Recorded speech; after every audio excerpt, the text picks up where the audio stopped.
अब बात करते हैं राहु की। जितना लोग शनि से डरते हैं उतना ही राहु से भी डरते हैं, और राहु बड़े अजीब तरह की बीमारियां देता है। कैसी बीमारियां देता है? राहु का मतलब है रहस्य, तो राहु हमेशा रहस्यमयी बीमारियां देता है। इसकी बीमारियां शुरू में छोटी होती हैं, लेकिन बाद में बढ़ते बढ़ते बढ़ते बढ़ते गंभीर हो जाती हैं। और राहु की बीमारियों का कारण क्या है, क्यों ये बीमारी आ गई, क्यों ये बीमारी हो गई, ये कारण पता नहीं चलता। ये बीमारियां राहु वाली अपने आप आएंगी, आप इलाज करेंगे तो भी, नहीं करेंगे तो भी अपने आप बीमारी आएगी और अपने आप चली जाएगी। राहु अगर किसी को बीमार करता है, आप उसकी हजारों जांच करवा लीजिए, blood sample, urine sample, ultrasound सब करवा के देखिए, कुछ डायग्नोसिस होगा ही नहीं। और जब राहु की दशा चली जाएगी तो बीमारी अपने आप पकड़ में आ जाएगी, इलाज भी होगा, आदमी ठीक भी हो जाएगा। तो राहु जो है वो बीमारी का कारण और निवारण क्या है ये पता चलने नहीं देता, और ज्यादातर राहु वालों की बीमारियां अपने आप आती हैं और अपने आप चली जाती हैं। क्या उपाय करना चाहिए? अगर राहु की वजह से बीमार हैं, आपकी राहु की दशा चल रही है और आप बीमारी महसूस कर रहे हैं, तो चंदन की सुगंध का प्रयोग करिए। सैंडलवुड का परफ्यूम या चंदन का तिलक लगाना शुरू कर दीजिए।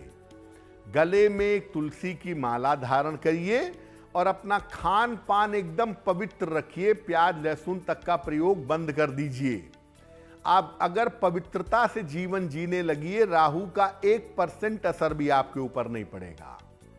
चमकदार नीले रंग का, ब्राइट ब्लू कलर के कपड़े या रुमाल रखना शुरू करिए या कपड़े पहनना शुरू करिए। इससे भी राहु का नकारात्मक प्रभाव समाप्त हो जाएगा।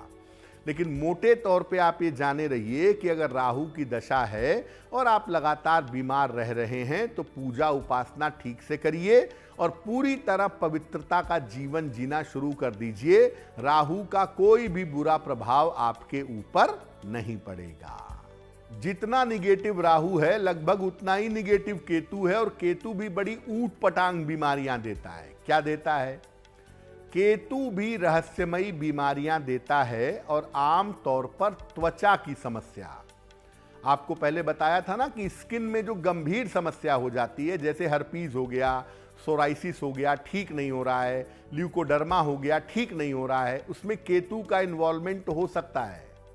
तो त्वचा की गंभीर समस्या, रक्त की विचित्र बीमारियां, ये केतु देता है।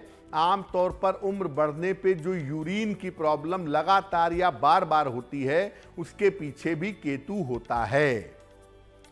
केतु की वजह से भी जो बीमारियां होती हैं ना, उसका कारण और निवारण समझ में नहीं आता, और अक्सर क्या होता है कि गलत मेडिकेशन हो जाता है। यानी आदमी अपने आप को ठीक करने जाता है, गलत चीज का इलाज चलने लगता है, और उस गलत इलाज के चक्कर में आदमी और ज्यादा बीमार पड़ जाता है, क्योंकि केतु के चक्कर में मेडिकेशन अक्सर गलत होता है। केतु काल्पनिक बीमारियां देता है, बीमारियां नहीं होती। आदमी सोचता है ये ना हो जाए, वो ना हो जाए, मुझे कैंसर ना हो जाए, मुझे ये ना हो जाए। ये सब जो निगेटिव सोचना है बीमारियों के बारे में, ये भी केतु प्रदान करता है।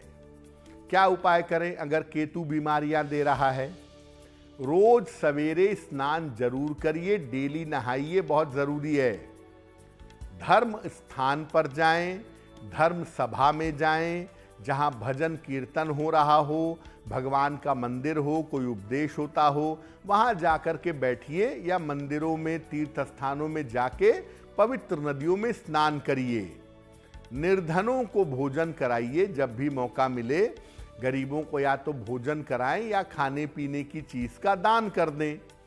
और महीने में कुछ न कुछ गुप्त दान करिए, किसी को पता ना चले। आपने दान किया और दुनिया जान गई तो ऐसे दान का कोई फायदा नहीं है। तो आप गोपनीय रूप से किसी बच्चे की सहायता कर दीजिए, किसी बीमार की कर दीजिए, कोई महिला है तबीयत खराब है उसकी सहायता कर दिया। नाम मत बताइए, पता भी ना चले उसको, किसी न किसी जरूरतमंद की सहायता करिए गुप्त रूप से। अगर आप ऐसा करना शुरू करें तो केतु की समस्याएं दूर हो जाएंगी।